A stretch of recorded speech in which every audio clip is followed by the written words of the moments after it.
While we're talking about concert stuff, arguing about music, whatever, I say we segue nicely into our copyright interview. Producer Adam has it on the line. He's been waiting a little bit. All right, well, let's intro this for sure. Tell the audience a little bit about copyright. All right, well, we got the rapper, the lyrical god himself, Copywrite, a.k.a. Peter Mirabella. He's from Columbus, Ohio, and he started the rap clique MHZ, a.k.a. Megahertz, in the late 90s with his friend RJD2, and have gone on to sell a lot of records, play a lot of venues around, and help spearhead definitely an independent hip-hop movement in the early 2000s. Now, I wanted to say this. For those of you who think this is a joke, some nobody rapper, I mean, he is a big-time name in indie rap. Is that not true? Yes, he's very well known within the indie rap world, and we're lucky to have him on. And here goes our interview with Copyright. Cue him up, Producer Adam. Hey, what up, man? Hey, what's going on, man? This is Andrew Martin-Dare, Drew Trilla, Ryan Trembath, and Producer Adam with the Fleacast here. We'd love to give you a couple questions here. How you doing, man? I'm great, man. How you guys doing? We're doing great over here.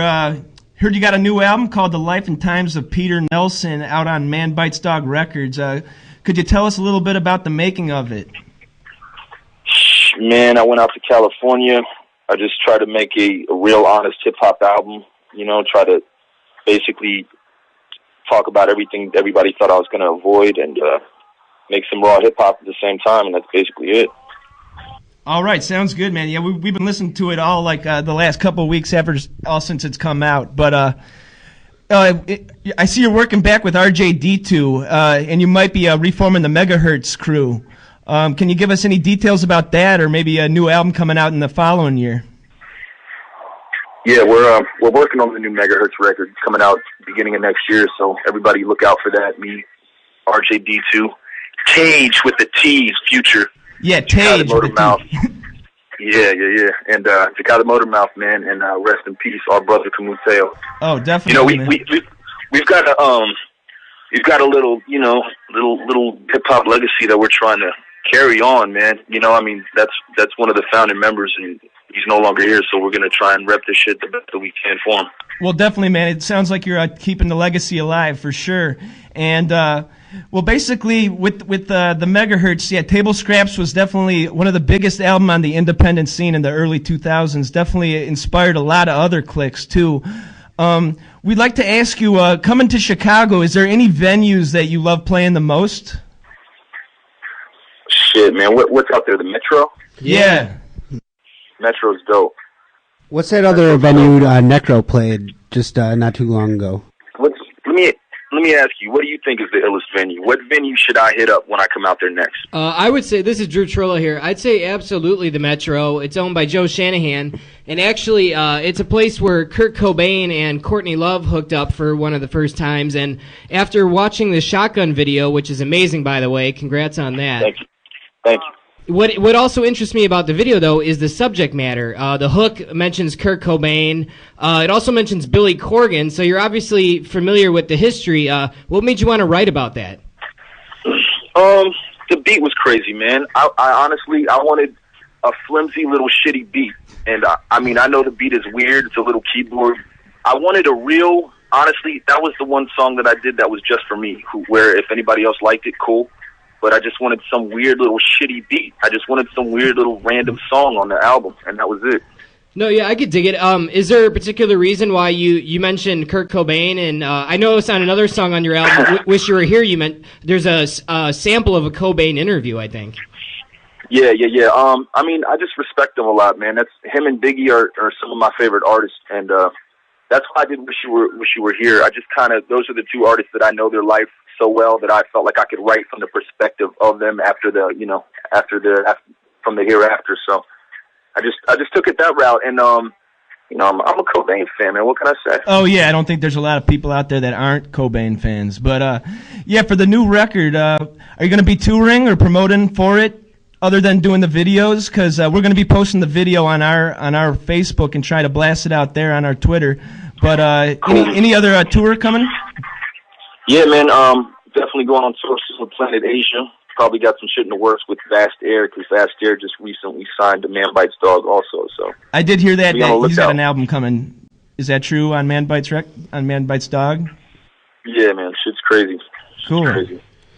Hey, Copy, this is Ryan Trimbath. One thing, well, I wanted to say the Abbey Pub in Park West are also some great venues. I've seen some good acts there, like Diggable Planets. But one thing I wanted to ask you, just, since you started doing hip-hop and, how has the scene kind of changed, the pros and cons, and, what do you find? Do you think it's better in this year of 2010 going on 2011? That's like a vast question. I think it's cool, man. There's people playing their parts. There's a lot of whack shit. There's a lot of good shit. I think as far as mainstream goes, the mainstream is a lot better than it was a few years ago. Well, talking about the whack shit, and you gave us permission here, so this is not unwarranted, but so we saw that you left Eastern Conference Records probably 6 or 7 years ago, right? Right.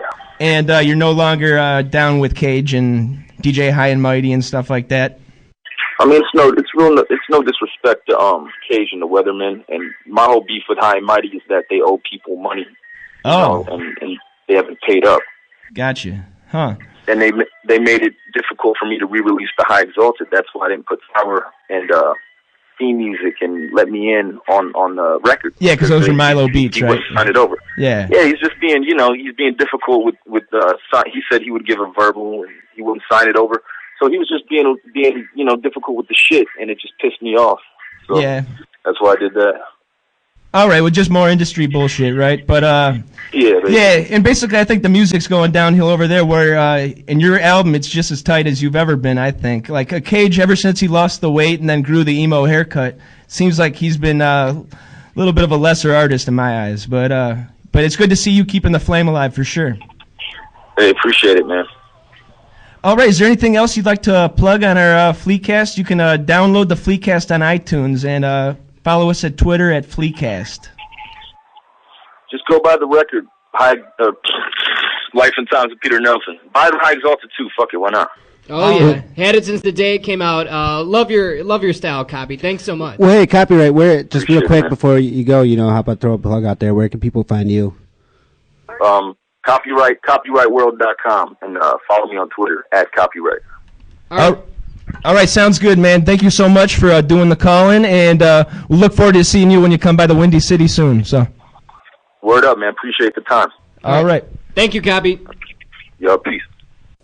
Well, that was a great interview with Copyright. That was really a treat to have him on the podcast. His new album's called The Life and Times of Peter Nelson. His real last name might be Mirabella, but Nelson is his assumed last name, right? I think so. We're unclear about that, but it was a great guest, and thank you so much, Copyright, for talking to us. Yeah, absolutely. You can find him at copyrightworld.com.